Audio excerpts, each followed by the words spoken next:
En 2026, les recruteurs cybersécurité ne cherchent plus des personnes qui s'y connaissent un peu. Ils cherchent des personnes qui sont spécialisées sur des outils précis, avec des compétences précises et pour atteindre un résultat précis. Alors, ce que moi j'ai fait, c'est que j'ai compilé les vraies données du marché, les statistiques d'offres d'emploi, les retours de professionnels qui sont sur le terrain et aussi mes propres observations dans mes projets. J'ai donc sélectionné 10 compétences qui reviennent systématiquement dans le domaine de la cybersécurité. La compétence numéro 7 est celle que 80% des candidats, notamment les juniors et les profils confirmés, négligent largement. Avant de commencer, j'ai quelque chose pour toi. Si tu ne sais pas encore avec quel profil cyber t'orienter, analyste SOC, consultant GSI, ingénieur sécurité réseau, j'ai créé un quiz gratuit qui dure maximum 2 minutes et qui te révèle quel est ton réel profil. Une fois que tu as répondu à ce quiz, tu recevras instantanément un guide personnalisé qui va te permettre d'établir une roadmap rapide en lien avec ton profil.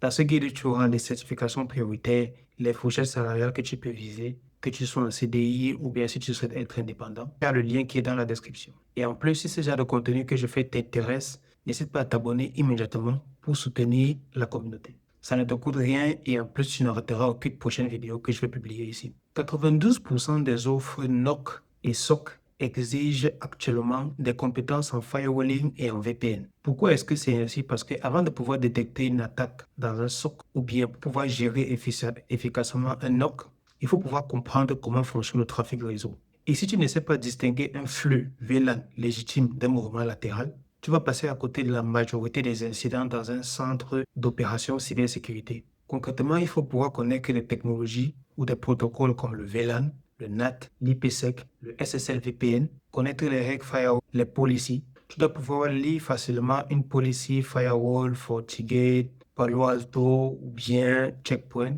comme si tu disais juste un texte. Les certifications qui vont t'aider pour ces compétences-là vont être des certifications liées au firewall principalement et également des certifications liées à Cisco. Donc, tu peux cibler les certifications telles que le Cisco CCNP Security. Tu peux également viser les certifications comme Fortinet NS4 ou encore NS5 FortiManager. Côté Palo Alto, tu peux viser la certification actuelle de Palo Alto qui est la Next Generation Firewall, qui te donne vraiment une vue globale sur comment travailler sur un firewall Palo Alto. Tu as une certification similaire dans les environnements Checkpoint et Forcepoint et les autres firewalls. Deuxième compétence ici, ça va être la Cloud Security. 78% des brèches de données qui ont été liées en 2026 sont en fait liées à une mauvaise configuration du cloud. Donc, on parle ici de AWS, Azure. Les entreprises sont en train de faire des migrations massives sur le cloud. Mais lorsqu'une entreprise fait une migration sans intégrer la sécurité, en fait, c'est comme si elle ouvre une fenêtre dans un coffre-fort. C'est-à-dire qu'elle s'ouvre tout simplement des brèches de sécurité qui peuvent être plus ou moins larges, avec des surfaces d'attaque très intéressantes pour les hackers. Par exemple, pour avoir une IAM qui est mal configurée sur AWS, ou pour avoir un Network Security Group qui est trop permissif sur Azure. Et ce genre de faille fait que les données peuvent être exposées rapidement en quelques minutes. Qu'est-ce que les recruteurs vont attendre pour ce domaine précis? Est-ce que tu sais auditer une configuration cloud? Est-ce que tu sais identifier les permissions excessives dans un environnement cloud et proposer également des remédiations et des GC? Il va falloir connaître les environnements comme le Azure Security Center, le AWS Guardiory, le GCP Security Command Center. Au moins un des trois et s'affirmer comme une personne qui a les connaissances et les compétences dessus. La première compétence, ça va être la détection et la réponse aux incidents. 65% des recruteurs priorisent actuellement des profils capables de faire de l'incident response. Qu'est-ce que ça veut dire? Ça veut dire des profils qui sont capables d'isoler un endpoint, de trier des alertes par niveau de criticité et également produire un rapport de compromission. Tout ça très rapidement et efficacement dans un délai de 15 à 30 minutes, notamment pour les cas critiques. Il s'agit de la compétence une que les recruteurs mentionnent en entretien. La preuve concrète, c'est que sur les plateformes comme TryAcme, les cours sur l'incident response sont parmi les cours les plus complétés actuellement sur la plateforme. Ce qui fait qu'on comprend rapidement que le marché a compris l'urgence de pouvoir monter en compétence sur ce type de sujet. Donc, si tu veux te former, va sur TryAcme et commence par le parcours SOC Level 1. Notamment, si tu es un spécialiste de l'incident response et travailler dans les environnements SOC. Ce qui est intéressant, c'est que c'est gratuit, c'est progressif et c'est reconnu par les recruteurs. Quatrième compétence, ça va être l'analyse de log et les SIEM. Splunk et ELK représentent actuellement 82% des SIEM utilisés dans l'entreprise. Donc, un analyste SOC va passer une grosse partie de son temps dans un SIEM qui va être soit Splunk, soit ELK, soit Sequoia ou encore tout autre SIEM du marché.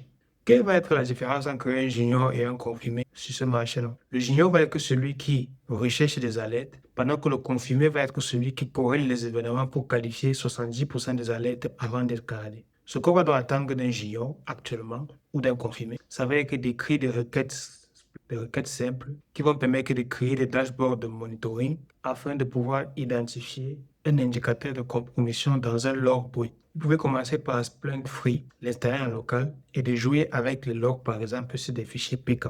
Cinquième compétence recherchée, ça va être l'automatisation et le scripting. Aujourd'hui, les analystes SOC qui automatisent gagnent à peu près 40% de productivité sur les tâches répétitives que vous pouvez rencontrer dans un SOC.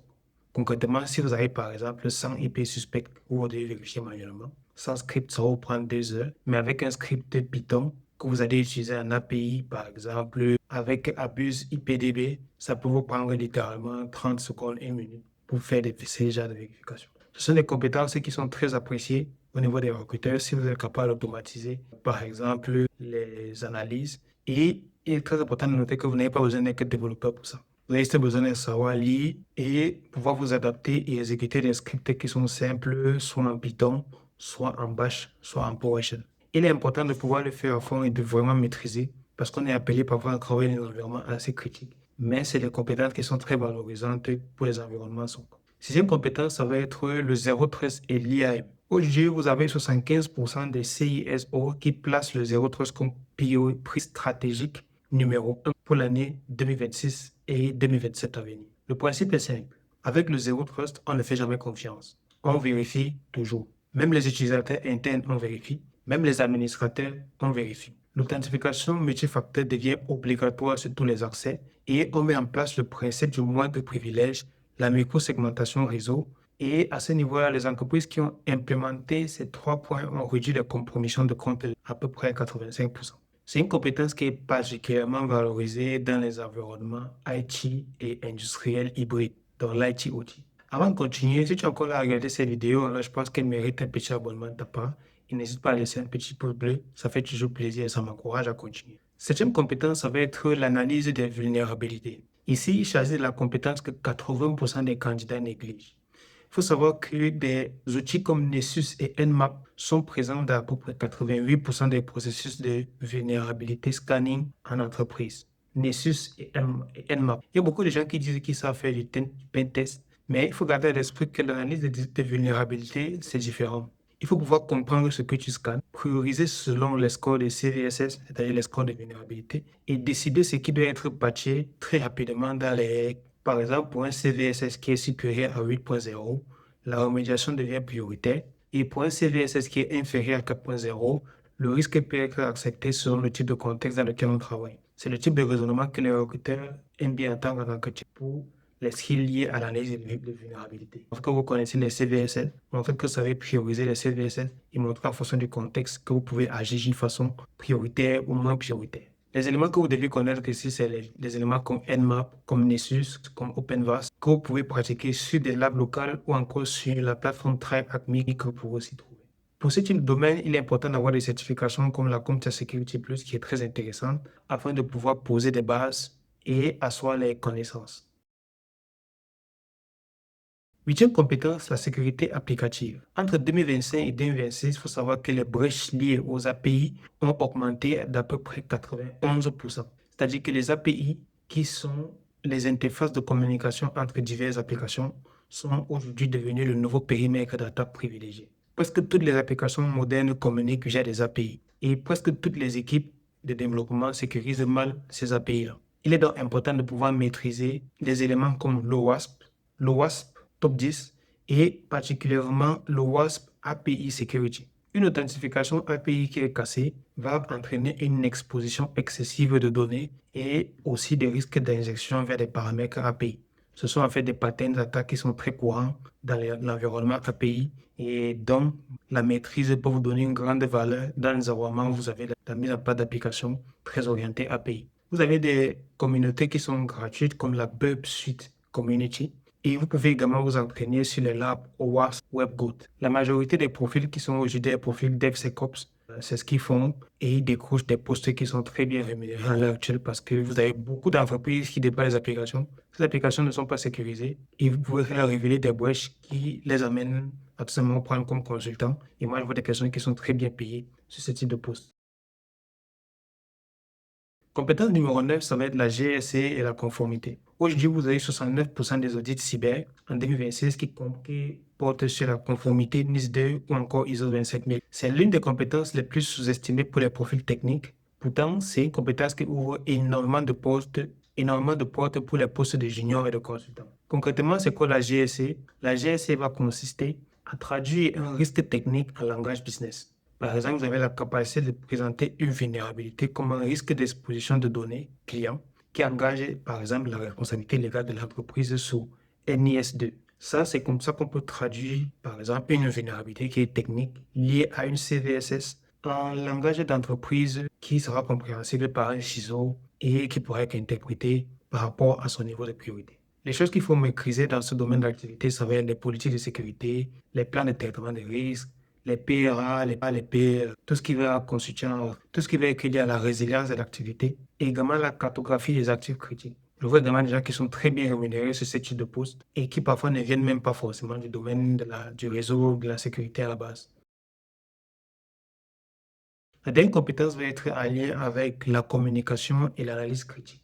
Il faut savoir que 62% des critères d'embauche cités par les recruteurs cyber incluent également les soft skills explicites. Alors oui, ça peut être surprenant, mais la dixième compétence, ceci n'est pas un outil, ça va être tout simplement vous-même. Si vous avez la capacité de rédiger un rapport d'incident lisible pour un directeur non technique, expliquer une vulnérabilité complexe à un chef de projet très rapidement, vous avez également la capacité de prioriser une liste d'alertes en 10 minutes dans une situation de crise. Ces compétences ne sont pas enseignées nécessairement par des certifications, ce sont des compétences qui sont en lien avec votre personnalité, votre capacité d'analyse et votre capacité de vulgarisation. Ça vient avec un peu d'expérience et la capacité de communiquer et de travailler dans un environnement multi-équipe, multi-pays parfois aussi. Et ce sont des compétences qui font énormément de différence entre un profil très junior, un profil expérimenté. Ça veut dire qu'une personne qui a vraiment des compétences de communication et d'analyse très poussées peut être junior sur le CV, mais s'avérer avoir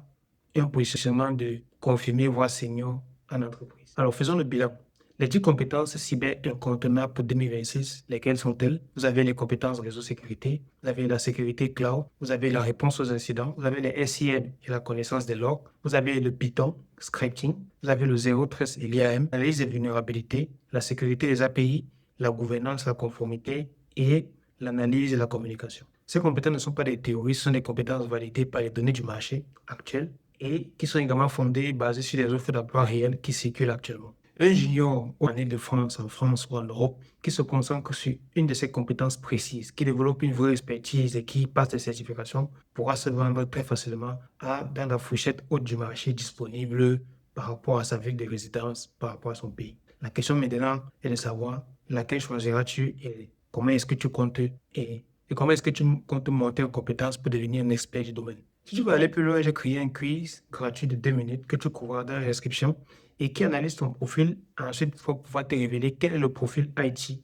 cyber auquel tu corresponds réellement. À la fin de ce quiz, tu auras un lien pour télécharger un guide personnalisé. Et dans ce guide, tu as une sorte de roadmap qui va te permettre de construire une carrière en fonction du domaine de la cyber que tu auras choisi. Ce guide va te donner des secrets de carrière qui sont très intéressants, dont beaucoup d'experts ne parlent pas, et également des certifications que tu peux prioriser pour pouvoir affirmer ton profil comme un profil compétent et employable. Si la vidéo t'a apporté quelque chose de concret, une statistique qui t'a surpris, ou alors une compétence que tu ne connaissais pas, un outil que tu souhaites également tester, alors je pense que c'est une vidéo qui mérite ton abonnement. Clique également sur la cloche pour ne manquer aucune de mes prochaines vidéos. Et la semaine prochaine, on se retrouve pour une prochaine vidéo. Portez-vous bien. Ciao.